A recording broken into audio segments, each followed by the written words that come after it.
New York থেকে আরও জানাতে যুক্ত হচ্ছেন সহকর্মী আব্দুল্লাহ তুহিন।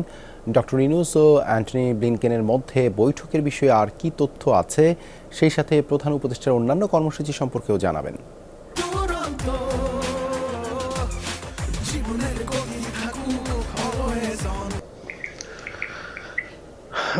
কর্মসূচির ভিতরে যে মূল আকর্ষণ, যে সাধারণ পরিষদের তিনি যে ভাষণ দেবেন, সেটা আজ স্থানীয় সময় সকাল 10:30টায়, আমরা এখন পর্যন্ত যতটুকু জানতে পেরেছি 10:30টায় হবে, অর্থাৎ বাংলাদেশের টাইমে সেখানে 8:30 রাত 8:30টার সময় বক্তব্য অনুষ্ঠিত হবে।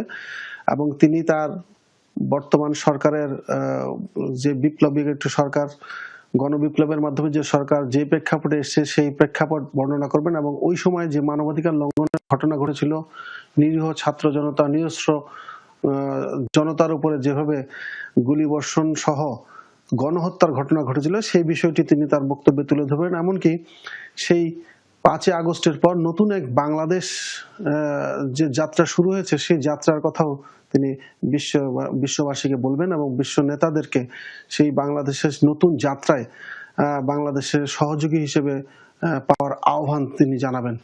আর আজকে সবচেয়ে গুরুত্বপূর্ণ যে বৈঠকগুলো হয়েছে, যে মার্কিন পররাষ্ট্রমন্ত্রী ব্লিনকেনের সাথে বৈঠক হয়েছে, তিনি যদিও এটা প্রেসিডেন্ট জো বাইডেনের সাথে বৈঠকেরই একটি ধারাবাহিক প্রতিক্রিয়া, সেটা বৈঠক হয়েছে। এছাড়াও একটা গুরুত্বপূর্ণ বৈঠক হয়েছে ইউরোপীয় ইউনিয়নের সাথে, এবং এই দুটি সংস্থা, আমেরিকান প্রশাসন এবং ইউরোপীয় ইউনিয়ন, দুটো গ্রুপই বাংলাদেশকে তার যে সংস্কার প্রস্তাব আনা হয়েছে, রাজনৈতিক সংস্কার, দেশ সংস্কার, এমনকি ইলেকশন কমিশনের পুনর্গঠন প্রক্রিয়া শেষ করে, ভোটার হালনাগাদ করে শেষে একটি নির্বাচনের প্রস্তুতি নিচ্ছে, সেই প্রক্রিয়ায় ইউরোপীয় ইউনিয়ন এবং মার্কিন সমানভাবে কাজ করে যা যা প্রয়োজন সহযোগিতা করবে।